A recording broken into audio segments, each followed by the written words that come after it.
Hello everyone, I Pooja Sharma welcome you all at Future Series Institute online platform। स्वागत है आप सभी का हमारी डेली लाइव क्लासेस में। जैसा कि आप जानते हैं हमारी डेली लाइव क्लासेस में हम डिफेंस की क्लासेस ले रहे हैं और उसमें मैं पूजा शर्मा आप सभी को साइंस टीच कर रही हूँ। हम लोग चल रहे हैं टॉपिक वाइज हम important questions and PYQs discuss कर रहे हैं। तो इसी सीरीज में देखते हैं आज का हमारा टॉपिक क्या होने वाला है। Pollution of air and water. जैसा कि हम ये टॉपिक पहले भी कर चुके हैं, इसका फर्स्ट पार्ट और आज हम इसका सेकंड पार्ट डिस्कस करने वाले हैं। तो चलते हैं question number 51। Which of the following are common sources of air pollution? Air pollution का कॉमन सोर्स कौन सा है? Motor vehicles, heaters, forest fires या स्मोकिंग? तो ऑब्वियसली देखिए हीटर्स एंड फॉरेस्ट फायर्स ये करते हैं air pollution, but these are not the major sources. Smoking भी मेजर सोर्स नहीं है, but motor vehicles are the major source of air pollution. ठीक है, एयर पोल्यूशन का मेजर सोर्स होता है ये। आगे चलते हैं। Which of the following causes air pollution? इनमें से कौन सा एयर पोल्यूशन कॉज करता है? Solar energy, wind energy, fossil energy या वाटर एनर्जी? तो देखिए fossil energy causes air pollution, because solar energy जो क्लीन सोर्स है, विंड एनर्जी भी क्लीन सोर्स है, water energy is also a clean source, but fossil energy is not a clean source. इसकी वजह से काफ़ी सारी पॉइजनस गैसेस जो है वो हमारा एनवायरमेंट में मिक्सअप हो जाती है, इसीलिए ये क्या है, it is a major cause of air pollution. आगे चलते हैं।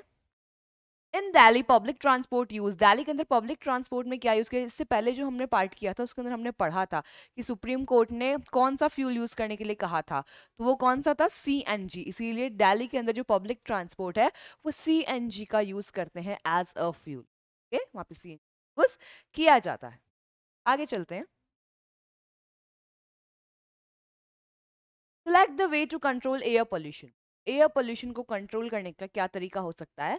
यूज क्लीन फ्यूल, क्या क्लीन फ्यूल यूज करना चाहिए?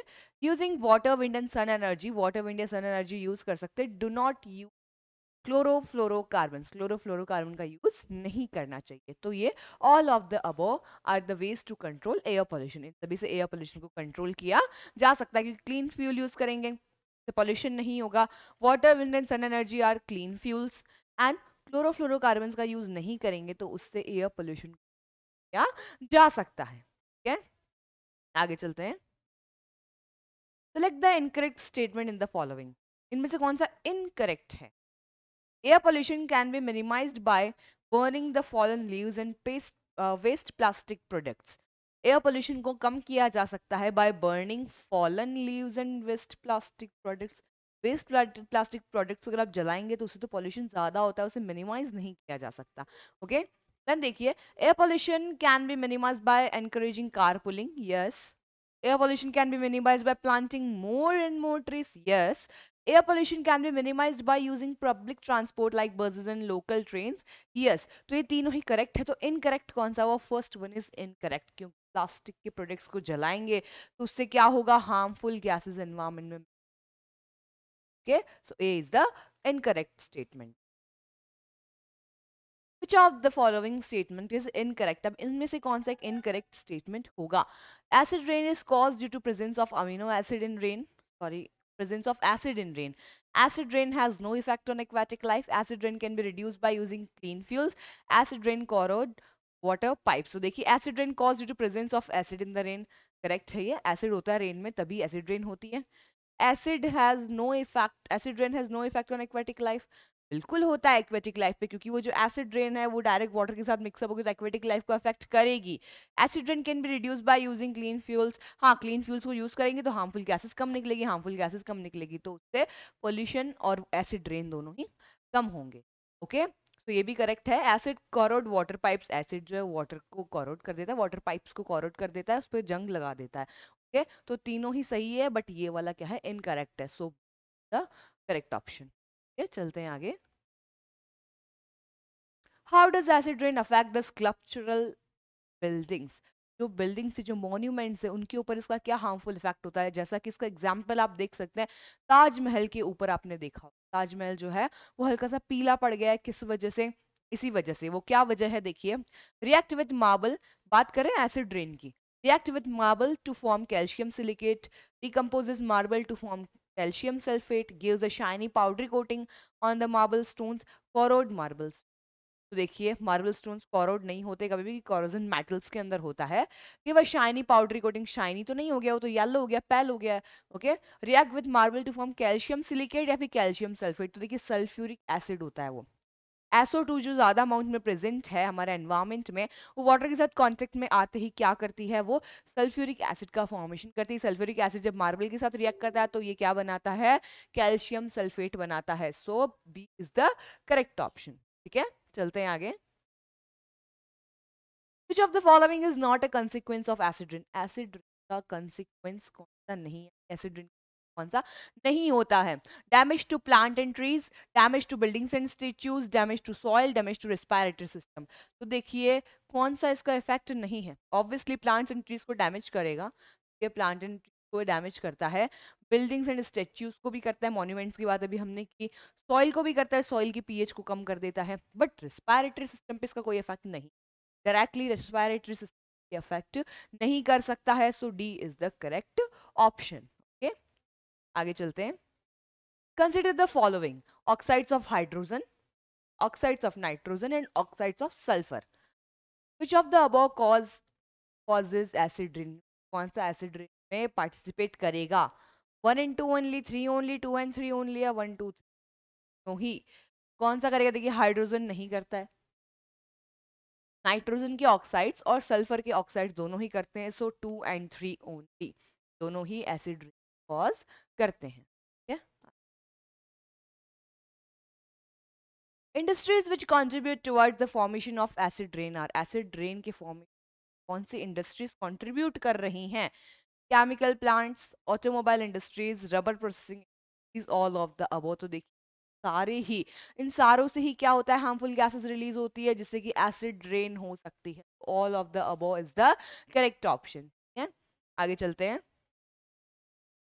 What are the acids responsible for the formation of acid rain? वो कौन से एसिड्स हैं जो कि एसिड रेन के लिए रिस्पॉन्सिबल हैं? Carbonic acid only, sulphuric and hydrofluoric acid only, carbonic and acetic acid only, sulphuric acid and carbonic acid only. देखिए ये दोनों तो हमारे एनवायरमेंट में होते ही नहीं है, ये हो ही नहीं सकता है। कार्बोनिक एसिड ओनली या फिर कार्बोनिक के साथ में सल्फ्यूरिक, तो कार्बोनिक के साथ में sulphuric is the correct option. Sulphuric and carbonic acid दोनों। चलते हैं आगे।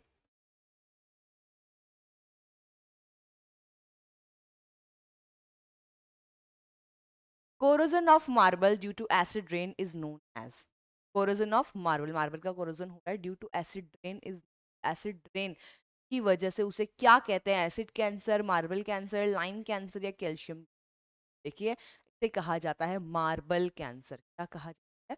मार्बल कैंसर इसे कहा जाता है। B is the correct option. Next, which product is seen when industrial chemicals combine with condensing water vapor? जब इंडस्ट्रियल केमिकल्स जो हैं वो कंडेंसिंग वाटर वेपर के साथ में मिक्सअप हो जाते हैं तो उससे क्या चीज होती है? Ozone depletion, acid rain, global warming, green house effect. देखिए उससे एसिड रेन होती है, मैंने कितनी बार ये बात बता चुकी हूँ मैं कि जब भी क्या होगा, इंडस्ट्रियल केमिकल्स हैं उनकी वजह से जो गैसेस रिलीज होती है, SO2, NO2, CO2, ये जो भी गैसेस हैं, इन गैसेस जब ये गैसेस वाटर के कांटेक्ट में आती है एसिड का फॉर्मेशन करती है और एसिड रेन कॉज करती है। So B is the correct option. Okay, आगे चलते हैं। The rain water becomes acidic due to the reaction of water with, rain water जो है वो एसिडिक हो जाता है the reaction of water with, reaction of water किसके साथ में? Sulphur dioxide, carbon dioxide, hydrogen, both sulphur dioxide and carbon dioxide, दोनों की ही वजह से कार्बोनिक एंड सल्फ्यूरिक एसिड यहाँ पे बनता है। So D is the correct option. आगे चलते हैं। Range of pH for acidic rain is, acidic ये पीएच क्या होती? ये तो देखिए हमें पता है 7 जो है वो न्यूट्रल के लिए होता है, 7 से जो लेस वाले हैं, ओके 7 से जो लेस वाले हैं वो एसिड्स, 7 से ज्यादा वाले हैं वो बेसिस होते हैं। तो 7 से तो एसिडिक रेन की बात हो रही है तो बिलो 7 उनकी पीएच होती है, बिलो 7 पीएच होगी तो वो एसिड कंसिडर किए जाते हैं। ओके, चलते हैं।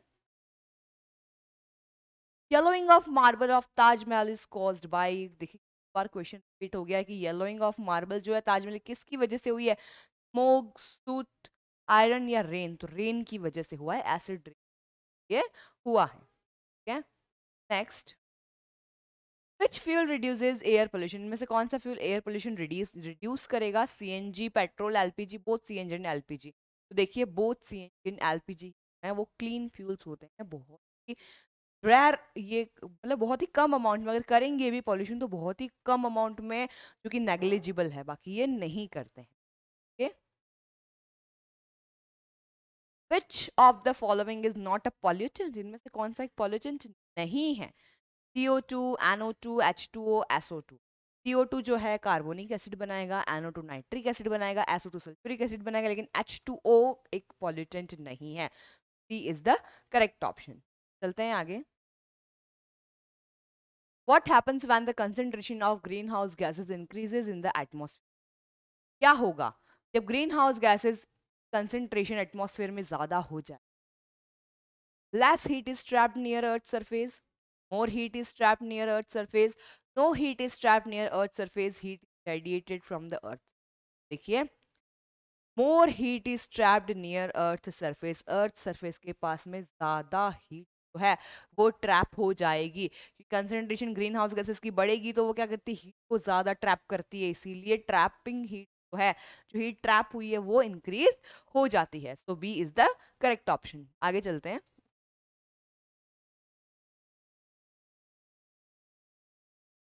Which of the following adds up to the concentration of carbon dioxide in atmosphere? में से कौन सी प्रोसेस एटमॉस्फेयर में कार्बन डाइऑक्साइड को बढ़ाती है, कार्बन डाइऑक्साइड को इंक्रीज करने का काम करती है एटमॉस्फेयर में? कौन सी प्रोसेस है? रिफॉरेस्टेशन, कंडेंसेशन, प्रेसिपिटेशन या डीफॉरेस्टेशन? ऑब्वियसली डीफॉरेस्टेशन। डीफॉरेस्टेशन यानी पेड़ों को ज्यादा काटेंगे, पेड़ों को ज्यादा काटेंगे तो CO2 की अमाउंट बढ़ेगी, क्योंकि जो पेड़ हैं प्लांट से वही क्या करते हैं, CO2 को O2 में कन्वर्ट कर रहे हैं, वही नहीं होंगे तो CO2 की कंसेंट्रेशन अल्टीमेटली बढ़ने लगेगी। ठीक है, आगे चलते हैं। Which of these is not an effect of global warming, इनमें से कौन सा ग्लोबल वार्मिंग का इफेक्ट नहीं है? Melting of Himalayas, rise in sea level, less violent hurricane या फिर कंडेंसेशन? तो देखिए, मेल्टिंग ऑफ हिमालयाज ऑब्वियसली होगा क्योंकि टेम्परेचर राइज हो रहा है, सी लेवल राइज होगा जब ग्लेशियर्स पिघलेंगे तो। लेस वायलेंट हरिकन्स, कंडेंसेशन, तो कंडेंसेशन जो है, कंडेंसेशन के ऊपर कोई इफेक्ट नहीं, कोई इफेक्ट नहीं का। ग्लोबल वार्मिंग बढ़ेगी तो कंडेंसेशन पे क्या इफेक्ट होगा? कंडेंसेशन अभी भी हो रहा है, बाद में भी होगा, तो condensation is the correct option, इस पे कोई भी इफेक्ट नहीं होता। आगे चलते हैं। Which radiation are trapped inside the earth and not allowed to escape from earth atmosphere? कौन से रेडिएशन जो है वो अर्थ में ट्रैप हो जाते हैं और बाहर वापस नहीं जा पाते हैं? Ultraviolet rays, infrared rays, gamma rays, visible raise. Infrared rays जो होती हैं ग्रीन हाउस इफेक्ट में, मेनली इंफ्रारेड रेज का जो रोल होता है, इंफ्रारेड रेज क्या होती हैं, वापस से बाहर नहीं जा पाती हैं, वो अर्थ के एटमॉस्फेयर में ही ट्रैप होके रह जाती हैं। ठीक है, चलते हैं आगे।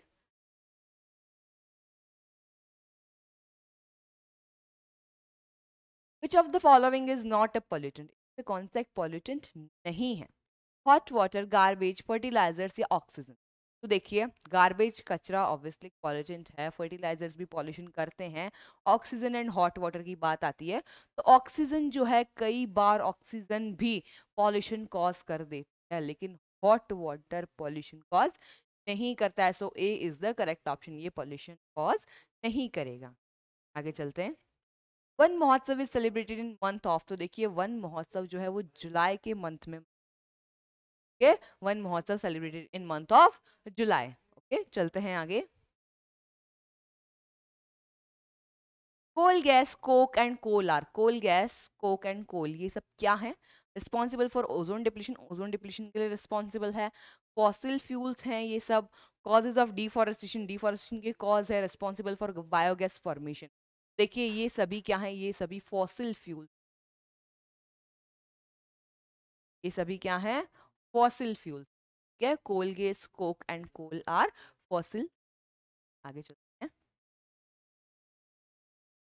The major pollutant for ozone depletion is, ozone depletion के लिए मेजर पॉल्यूटेंट कौन सा है? CO, CO2, NO2 या फिर CFC? देखिए मैंने पहले ही बताया था आपको, ओजोन डिप्लीशन के लिए CFC रिस्पॉन्सिबल होता है, chlorofluorocarbon. Okay, so D is the correct option. Next, solid pollutants do not include, solid pollutants में कौन सा नहीं आता है, नहीं सारे पॉल्यूटेंट्स, इनमें से सॉलिड पॉल्यूटेंट कौन सा नहीं है? डस्ट, एरोसोल, सल्फर डाइऑक्साइड या स्मोक। तो sulphur dioxide is a gas, ये एक सॉलिड पॉल्यूटेंट नहीं होगा। ओके, आगे चलते हैं। Which place will be a pollution free area, इनमें से कौन सा प्लेस एक पॉल्यूशन फ्री एरिया हो सकता है? Busy road, highway, park, industrial area. Busy road है तो ऑब्वियसली वहाँ पे व्हीकल्स है काफ़ी ज़्यादा, हाईवेज पे तो ऑब्वियसली काफ़ी ज़्यादा व्हीकल्स होते हैं, इंडस्ट्रियल एरियाज में भी ये स्मोक वगैरह निकलता रहता है, तीनों ही नहीं हो सकते। पार्क जो है, पार्क को हम कंसिडर कर सकते हैं क्योंकि वहाँ पे काफ़ी सारे प्लांट्स होते हैं एंड वहाँ पे से कोई एक्टिविटी नहीं हो रही जिससे कि harmful gases release. Okay, so park is the correct option. आगे चलते हैं।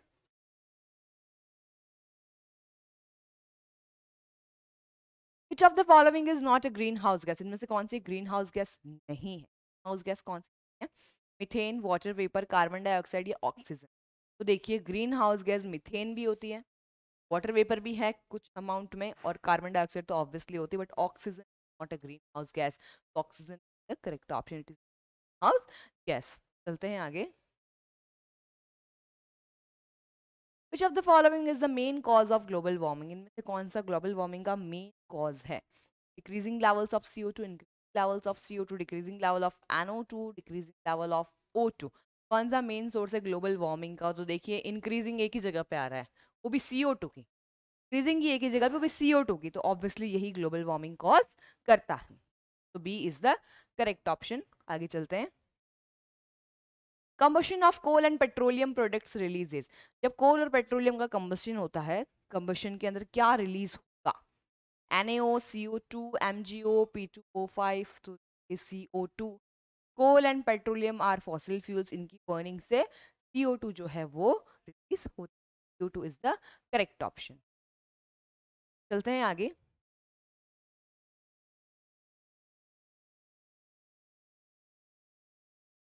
Ganga action plan was initiated in, Ganga action plan कब इनिशिएट हुआ था? क्वेश्चन रिपीट हुआ है, हमने पहले भी पढ़ा था, 1985 के अंदर हुआ था, 1985 में गंगा एक्शन प्लान को शुरू किया गया था। Okay, so B is the correct option. चलते हैं आगे। Which of this is a direct cause of water pollution, water direct cause है? Dry air and mud, direct spilling of oil in river and lake, of fume from vehicle, all of the above. देखिए dry air and mud जो है water pollution का source हैं वो। Direct spilling of oil in river, हाँ ये हो सकता है। Emission of fumes from vehicle, तो उसमें तो काफी टाइम लगेगा, एसिड रेन होगी देन वाटर कहीं पॉल्यूट होगा। तो correct option is direct spilling of oil in river and lakes. Okay, B is the correct option. आगे चलते हैं।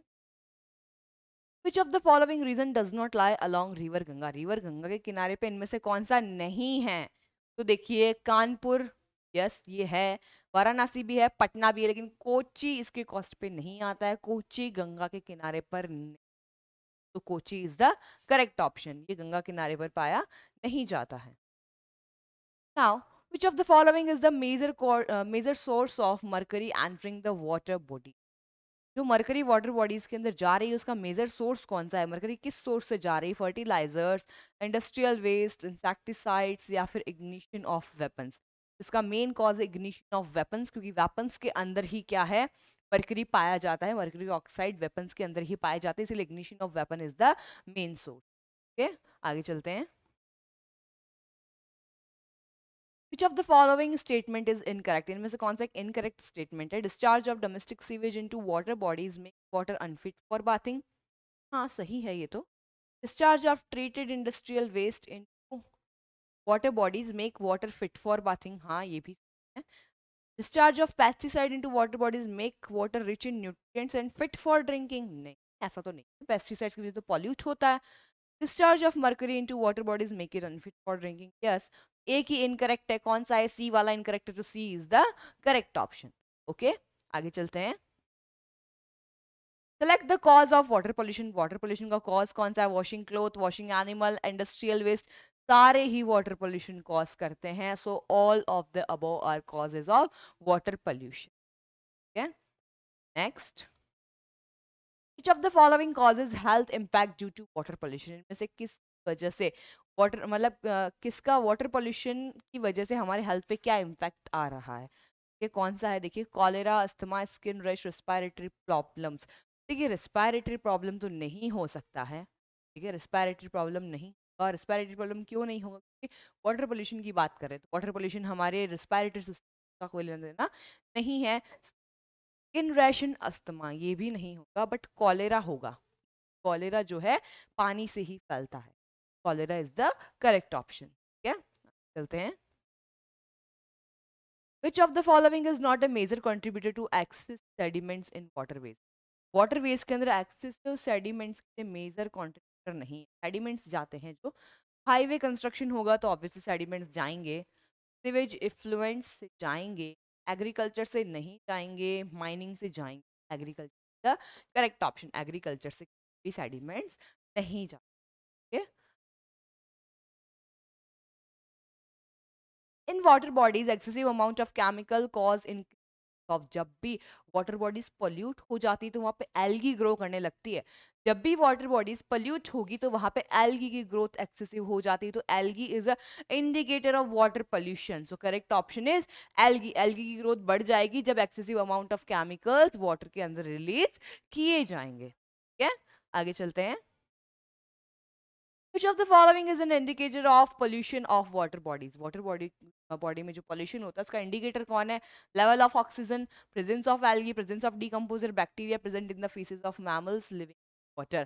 तो देखिए मैंने पहले कह दिया presence of algae. Algae की बताती है कि water polluted है या नहीं है, तो यही indicator होता है. So B is the correct option. Now, increase in the population of decomposing bacteria in a water body kills the aquatic life because of increase in population of decomposing bacteria. Decomposing bacteria अगर बढ़ेंगे in water body kill the aquatic life, वो aquatic life को खत्म कर देते हैं। क्या, क्यों, किस वजह से? Lack of oxygen, lack of carbon dioxide, excess of oxygen या एक्सेस ऑफ नाइट्रोजन। तो देखिए जब भी ये डीकम्पोजिंग बैक्टीरिया बढ़ते हैं तो जो बीओडी है, बायोलॉजिकल ऑक्सीजन डिमांड जो है वो बढ़ जाती है। डिमांड बढ़ गई तो ऑक्सीजन की कमी हो जाएगी, तो lake of oxygen the correct option. Decomposing bacteria बढ़ेंगे, इसका मतलब ऑर्गेनिक मैटर बढ़ा तभी डीकम्पोजिंग बैक्टीरिया बढ़े हैं, वो बड़े हैं तो उसकी वजह से बायोलॉजिकल ऑक्सीजन डिमांड है, नहीं ऑक्सीजन की डिमांड बढ़ेगी। डिमांड कब बढ़ती है? जब प्रोडक्ट कम होता है, इसका मतलब लेक ऑफ ऑक्सीजन वहां पर होता है। Okay, water pollution is mainly cause due to, water pollution किसकी वजह से होता है? Natural factors, man made factors, cosmic factors या ऑल ऑफ द अबव। तो मेनली जो है ये मेन मेड फैक्टर्स की वजह से ही, मेन मेड फैक्टर्स होते हैं। ठीक है, ground water does not get polluted by, ground water किससे पोल्यूट नहीं होता है? सेवेज, फर्टिलाइजर्स, ऑटोमोबाइल एग्जॉस्ट या ऑयल स्पिल्स। तो देखिए सीवेज से तो ग्राउंड वाटर पॉल्यूट होगा या नहीं होगा, फर्टिलाइजर से होगा या नहीं होगा, ऑटोमोबाइल एग्जॉस्ट या ऑयल स्पिल, तो सेवेज ऑब्वियसली करेगा ग्राउंड वाटर को। ठीक है, फर्टिलाइजर्स भी करते हैं, ऑयल स्पिल्स भी, बट ऑटोमोबाइल एग्जॉस्ट जो है वो एयर की फॉर्म में होता है, वो ग्राउंड वाटर तक नहीं पहुंच पाएगा, इसीलिए automobile exhaust the correct option. ठीक है, चलते हैं आगे। When the algae in a polluted river die, the population of which of the following organism increase? जब एल्गी जो पहले फैली हुई थी अब वो धीरे धीरे कम होने लग गई है, तो अब इनमें से कौन सा ऑर्गेनिज्म जो है वो वहां पे ज्यादा होगा? Fish, frog, bacteria, plankton. वहां पे फ्रॉग्स की अमाउंट ज्यादा हो जाएगी, सबसे पहले फ्रॉग्स ही वहां पर आएंगे। ओके, पॉल्यूशन खत्म हुआ, एल्गी खत्म हुई, उसके बाद में सबसे पहले फ्रॉग्स ही वहां पर आएंगे। ठीक है, frog is the correct option. चलते हैं।